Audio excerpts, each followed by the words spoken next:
Would you trust your life's work to someone who thinks venture capital is just throwing money at trends? That's the question I faced on my last morning at Helix Ventures, standing in the glass-walled conference room where I had helped turn a scrappy $10 million seed fund into a billion-dollar portfolio.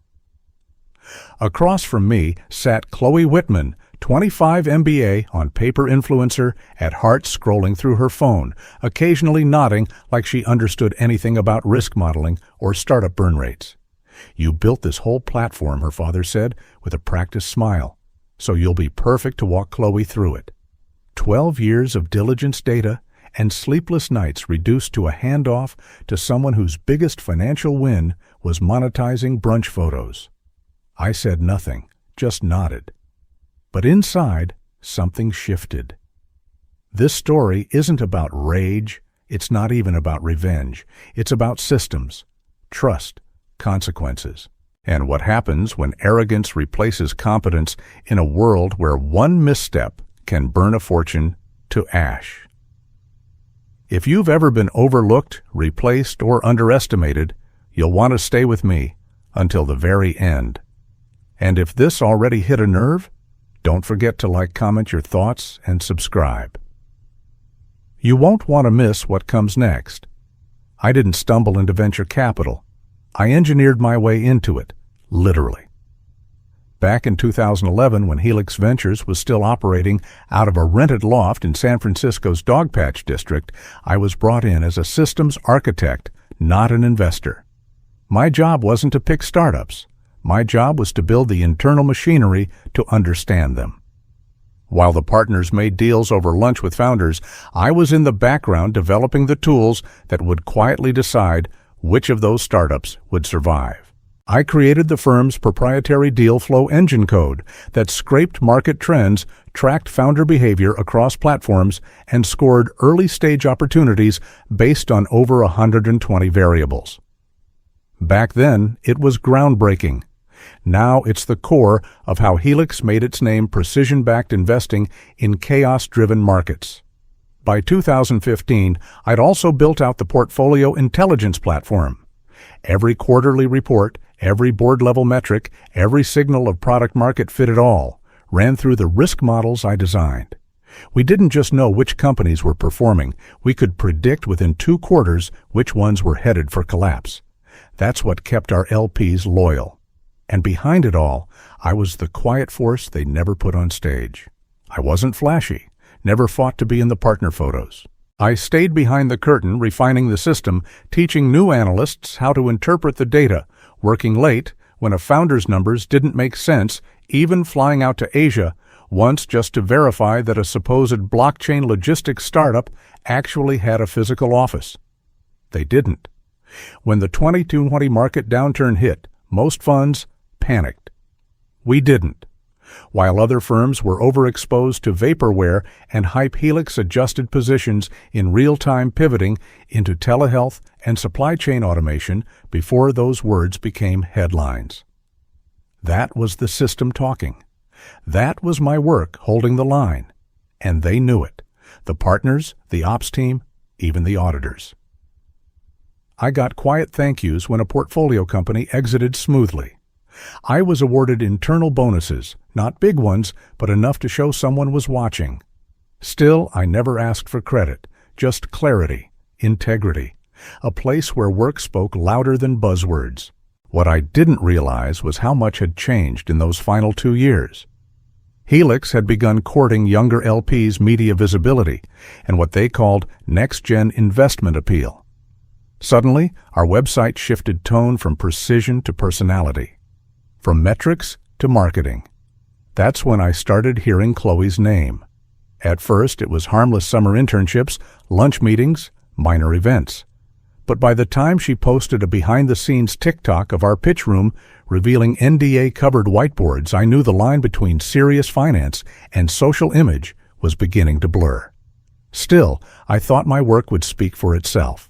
That no matter how glossy the surface, Helix would always rely on the infrastructure I'd spent years perfecting. I was wrong.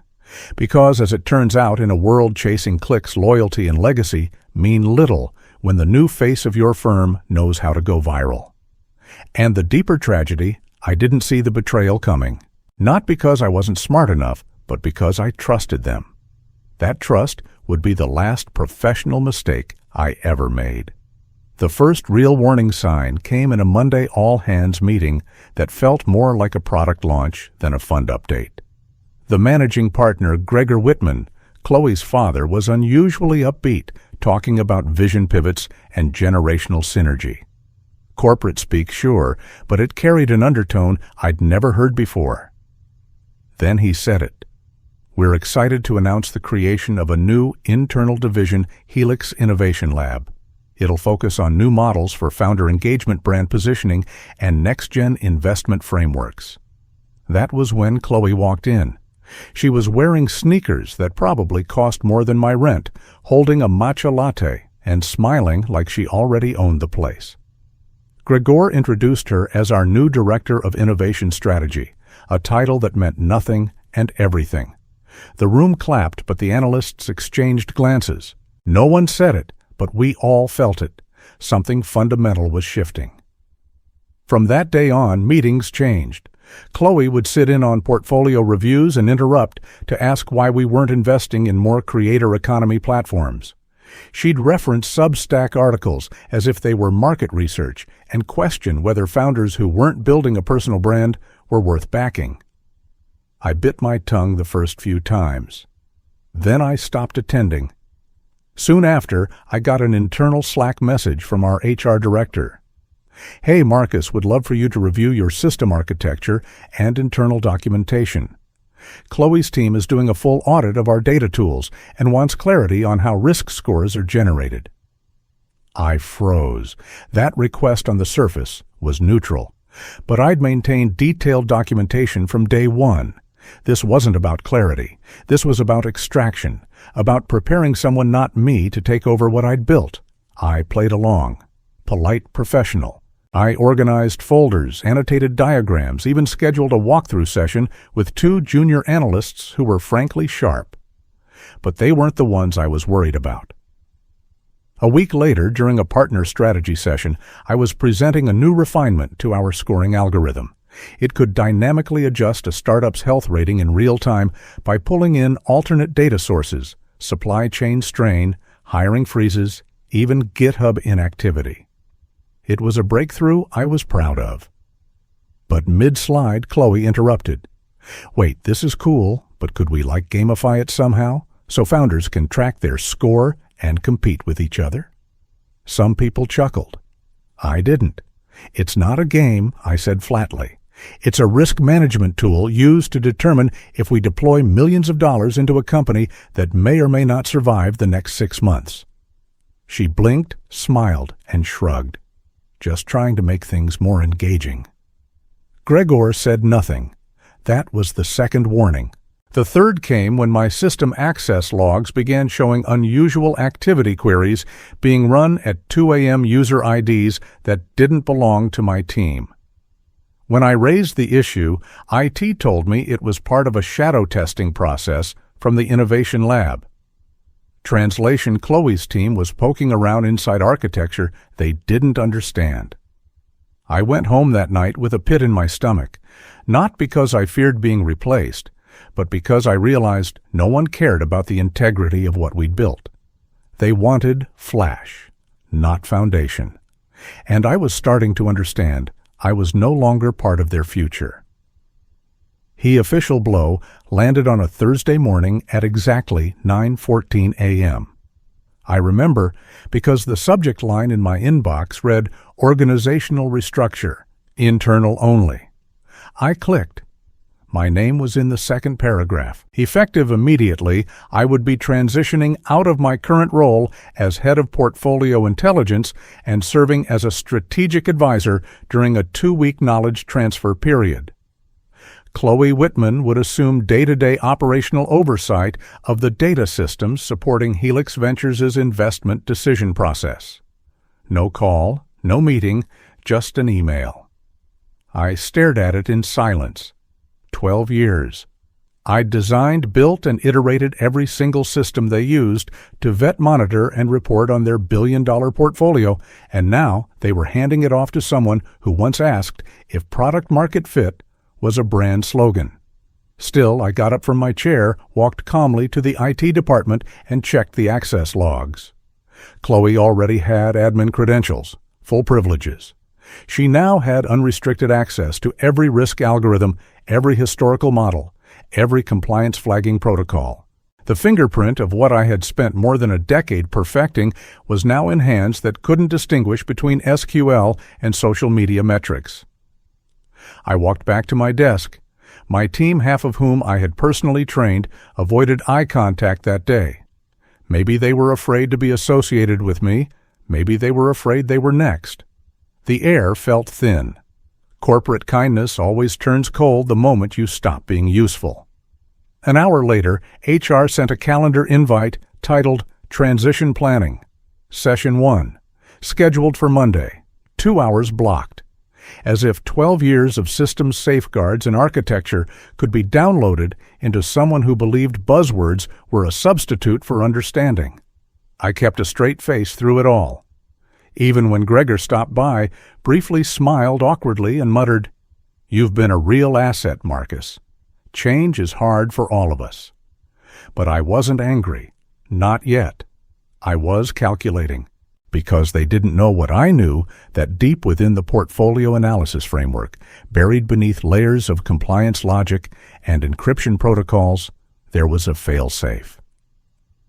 A dormant line of code I had implemented years ago during our early government-backed investment audits.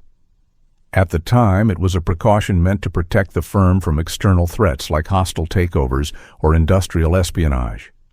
It required biometric confirmation from an authorized user, me, to modify the core system protocols. If that condition failed, the system would assume a breach and protect itself. Back then, it was theoretical, a just in case. Now it was about to be tested. Because the moment Chloe tried to optimize or modernize anything without fully understanding the architecture or my authorization, it wouldn't just stop her. It would erase everything. And for the first time in weeks, I felt something I hadn't felt in a long time. Calm. The idea of a kill switch wasn't born from ego, it was born from necessity. In 2014, Helix secured a contract with a government-affiliated tech incubator. We were tasked with managing funds tied to emerging defense technologies, drone navigation startups, encryption software, even early-stage quantum processors. The stakes were different. These weren't just apps for photo filters or social commerce. This was tech with geopolitical implications. That was when I realized something. If we ever got compromised externally or internally, there needed to be a way to protect our data from misuse. Not just lock it down, but render it useless, unreadable, gone. So I built a mechanism. Deep in the architecture of the system, subsection 12.4 of our analytics engine was a protocol named Aletheia. On the surface, it looked like a benign log cleaner, something to purge outdated cache every quarter. But buried within its nested functions was a conditional trigger. If a core protocol modification was attempted by an unauthorized admin account without biometric confirmation from the original architect, me, the system would interpret that action as hostile. The response: total data sterilization, not just deleting dashboards or revoking access. Aletheia would quietly corrupt the database pointers, sever ties between tables, reroute system calls into recursive loops. From the outside, it would look like a catastrophic system failure, a glitch, a meltdown, a breach. The truth would be almost impossible to trace. The data would still exist technically, but it would be scrambled beyond repair. Risk scores, founder dossiers, IP analytics, stress testing data, even performance histories unusable. I didn't tell anyone about it, not even the partners. It wasn't meant to be a secret weapon. It was insurance, a last resort, and I'd buried it deep triggered only under a precise set of conditions that couldn't be activated accidentally. And now those conditions were rapidly aligning. Over the weekend, I pulled out the original logic maps I'd drafted years ago. They were hand-drawn, something I'd done during the late nights in the old loft when Helix was just a hopeful experiment. I reviewed every dependency, every fail-safe override, every delay mechanism. Alethea wasn't just active, it was armed. And with Chloe's new credentials lacking the biometric layer, my thumbprint scanned daily for over a decade, it was only a matter of time. She would trigger it without even knowing. That Monday morning I arrived early to the office. The glass walls shimmered with that golden empty light, only seen before the building fully wakes up. I took my time, made coffee, cleaned out my inbox, cleared personal folders, transferred photos of old pitch trips and company offsites to an external drive I'd brought from home. Then I ran one final diagnostic on the system. Everything was green. Every node, every calculation layer, every historical model humming as it should. There was something beautiful in it, this machine I'd built. It didn't care about politics, or family names, or MBA programs from overpriced universities. It only responded to truth, precision, integrity. At 8:59 a.m., I closed the system and logged out. At 9:00 a.m., the knowledge transfer session began. Chloe entered the conference room with a Starbucks cup, a ring light in her bag, and a look of determined confidence. She had no idea what was waiting for her, but the system did, because systems don't play favorites. They just follow rules. She was 20 minutes late. When Chloe finally entered the glass-walled conference room, she tossed her oversized tote bag on the table like she was settling in for a podcast interview. "Sorry, parking was insane," she said, sipping a lavender-iced latte. It was 9:20 a.m. on a Monday in downtown San Francisco. The garage under our building had assigned spots. She opened her brand-new MacBook, still had the screen film on, and smiled at me. "Okay, Marcus, let's get this brain download started." I had come prepared. Printed documentation packets, color-coded flowcharts, a slide deck simplifying our system architecture for non-technical users. Not because I thought she'd absorb any of it, but because I needed the ritual. One last act of professionalism, one last rehearsal before the curtain fell. We started with the basics: how the system ingests founder data, assigns risk tiers, correlates historical failure patterns across comparable verticals. She nodded along occasionally, interrupting to ask if we could gamify the dashboard or add emojis to make it more founder-friendly. I explained that most of our LPs were institutional investors managing retirement funds, not teenagers on Discord.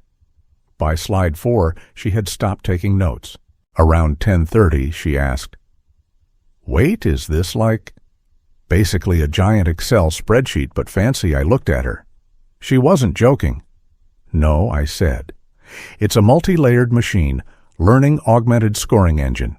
It monitors behavioral, financial, and contextual signals from early-stage startups to inform investment decisions that carry hundreds of millions in exposure." She blinked. "So, not Excel?" "No." By 11:00, she was scrolling through her phone, smiling at something someone had posted on Threads. Probably a quote about leadership from someone who had never led anything. Still, I walked her through the error logging system, showed her how to verify signal drift in founder activity, how to interpret anomalies in Series B conversion timelines. I was speaking into a void, but I didn't mind. Every second brought us closer to the inevitable. At noon, she closed her laptop with a satisfied clap. "I think I'm getting it," she said brightly. "Honestly, this stuff's not that complicated. Once we clean up the UI and put everything in the cloud, it'll be so much easier to manage." I paused. "You're planning to migrate our portfolio intelligence system to the cloud?" "Totally. I already talked to a guy from Zentren Global. They said we can do it in like 3 months. Zentren Global. I knew the name. A consulting firm with a flashy website and a reputation for bleeding companies dry under the guise of digital transformation. She'd already made contact, already begun replacing the bones of a system she hadn't even learned, and she had no clue that in doing so, she had activated the most fragile part of the framework, the part that didn't respond to charm or coffee shop buzzwords. I stood, gathered my folders, and said, "That's enough for today. I'll send you documentation links." She smiled. "Perfect. And maybe tomorrow we can cover how to integrate AI tools. Like ChatGPT or something?" I nodded. Sure, but there would be no tomorrow, not for her version of Helix, not for Zentren, not for the portfolio that had once pulsed with innovation and rigor. She had crossed the line, and the system was already watching. That evening I stayed late, not out of duty, but out of instinct. Something Chloe said had stuck with me. Zentren Global. I knew the name, and not in a good way. So after the office emptied out and the motion-sensitive lights dimmed, I logged back in, not to teach, not to document, but to investigate. I started with the access logs. Over the past 6 weeks, someone had been logging into the admin dashboard at odd hours. 1:47 a.m., 3:11 a.m., weekends, holidays. The access IDs were tied to Todd Renner, our newly appointed Chief Operations Officer, brought in 6 months ago to streamline internal processes. I had barely spoken to him. He was more spreadsheet than person, a man who wore suits so tight they looked painful. But his clearance level shouldn't have included full visibility into the risk core. And yet here he was, deep in the nerve center, pulling architecture reports, data maps, and even documentation summaries I hadn't touched in years. Curious, I followed the trail into the executive server, a place I rarely explored because it was mostly for compliance files and HR memos. But buried in a folder labeled Q3 Strategic Planning, I found it. A slide deck, cleanly designed, logo watermarked, titled Operational Transition, Phase 3, Slide 1 Objective. Reduce reliance on legacy personnel and migrate risk modeling to modular third-party solutions. Slide 5. Projected annual savings, $210,000 salary adjustment from current Head of Portfolio Intelligence. Slide 9. Proposed replacements, Zentren Global Consulting Team. Internal Training Program, Q2, Q4. Slide 12. Full system migration target date, November 1st. They had been planning this for months. Chloe's appointment wasn't a surprise decision, it was Phase 3.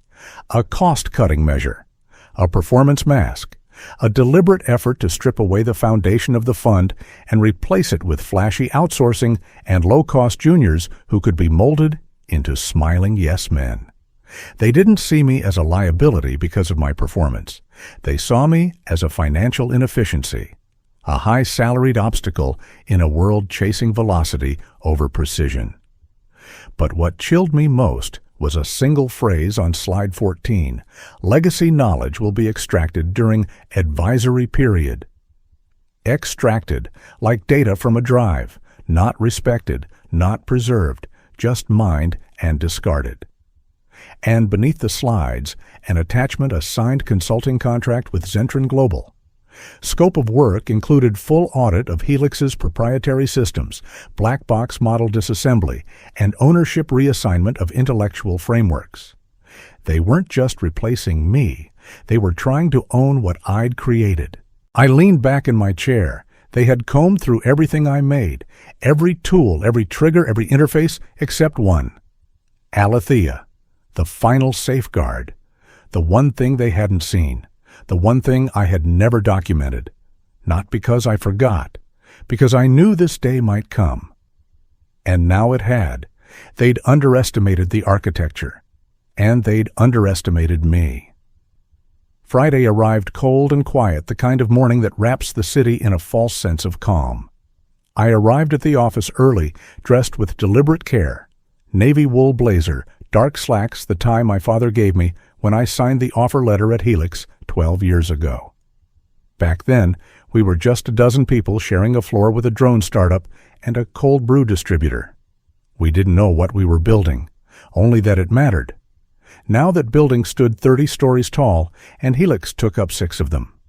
By 8:00 a.m., I was sitting at my desk for the last time. I transferred my personal files, wiped my browser. History backed up a few emails with photos from early exit parties, smiling faces, cluttered whiteboards, pizza boxes stacked like Jenga towers. Then I made one final visit to the server room. The blinking LED indicators were familiar, comforting. Rows of data flowing in precise, silent harmony. I ran a final biometric scan. Green light. The system still recognized me as its authorized architect. I didn't alter anything. I didn't need to. Alethea was already awake. At 2:00 p.m., the transition ceremony began in the common area. Someone had brought cake. Gregor made a speech about new energy and bold futures. Chloe smiled in a blazer 2 sizes too big, thanked the team for welcoming her vision, and assured the partners that she was already implementing innovations that would take Helix into the next decade. Todd handed me a plaque-polished glass laser-etched with my name and the words, 12 years of dedication. It caught the light beautifully. I almost laughed. At 3:30, Gregor called me into his office. Chloe was already seated at my desk, logged into my terminal navigating menus like a child playing with cockpit controls. Gregor offered a handshake and a script about turning the page. I nodded, smiled, said thank you. I returned to my workstation, now occupied, and picked up the few items I had left: a framed photo of my wife and me at the 2016 Portfolio Summit, a notebook full of handwritten architecture drafts, and a coffee mug my nephew had given me that said, Data Whisperer. I held it for a second longer than I needed to. At 4:45 p.m., I walked out of the building. At 5:00 p.m., Chloe attempted to implement her first modification. She had prepared a list of superficial dashboard changes, new UI themes, even a toggle to allow investor mood input, whatever that meant. But her commands did more than change settings. They attempted to rewrite elements within the portfolio scoring logic itself. At 5:01 p.m., the system queried for biometric authorization. It did not find mine. At 5:02 p.m., Alethea activated. It began as a ripple disruptions in data syncs, delays in dashboard renders. Then entire scoring segments began to disappear. Performance archives blinked out links to founder dossiers, returned null values. Back-end analytics failed in sequence. Recursive loops buried diagnostic tools. Logs stopped recording. By 5:05, the entire portfolio system was offline. From the outside, it looked like a catastrophic outage, a technical failure, a system overload. But it wasn't. It was protection. The system had done what it was built to do: prevent unauthorized control. Safeguard truth. Destroy rather than be corrupted. And I was already home, sitting on the balcony, watching the sun fold into the bay. Calm. Resolved. Done. The first call came at 5:17 p.m. It was Todd. Marcus, he said breathless, we have a situation. I sipped my tea and stepped onto the balcony. What kind of situation?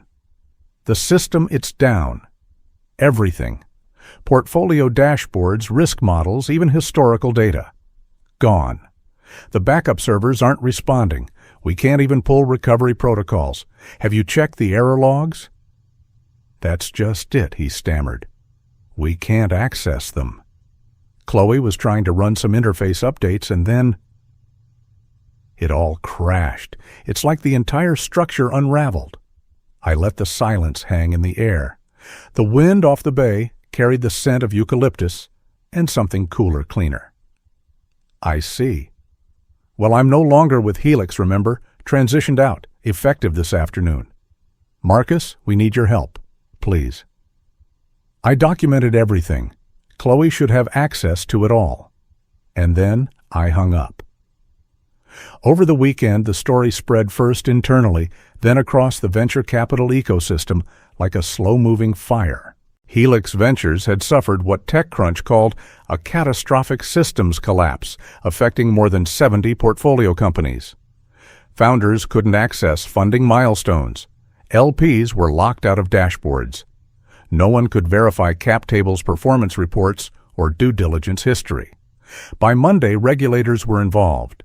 Fund managers were scrambling. Gregor was silent. On Tuesday, I saw photos of moving trucks parked outside the Helix headquarters. A friend from inside told me Chloe had resigned, Todd was on leave, and the firm was in emergency talks to avoid defaulting on several capital calls. LPs were furious. At least 2 startups missed bridge rounds and folded overnight. And I was reading about it all from a cafe in Prague. I had taken a red-eye that weekend, accepted an offer from a private equity firm in Europe that had been trying to recruit me for months. Triple the salary, zero politics, full creative control. They knew who I was. Because in the world of high finance and high stakes, news travels fast, and so does justice. What happened at Helix wasn't about revenge. It was about design. When you remove integrity from leadership, when you replace depth with image, when you treat knowledge like a line item to be optimized, you don't just lose talent. You dismantle the very foundation that held your success together. What they failed to understand is that systems are reflections of their creators. They carry intention, and when they're built with discipline, honesty, and foresight, they know when to defend themselves even from the inside. This story isn't just about a man being replaced. It's about a generation of professionals who have been quietly holding entire industries together, who build with care, lead without applause, and walk away not in rage, but with resolve. So if this resonated with you, if you've ever been pushed aside for being principled, experienced, or simply too steady, know this: your value isn't gone. It's just waiting to be recognized in the right place. Feel free to share this story if it hit a nerve. And if you're still here, take a moment, like the video, leave a comment. Something simple like, built to last, walked away with dignity. It helps more than you think, and I'll see you in the next story.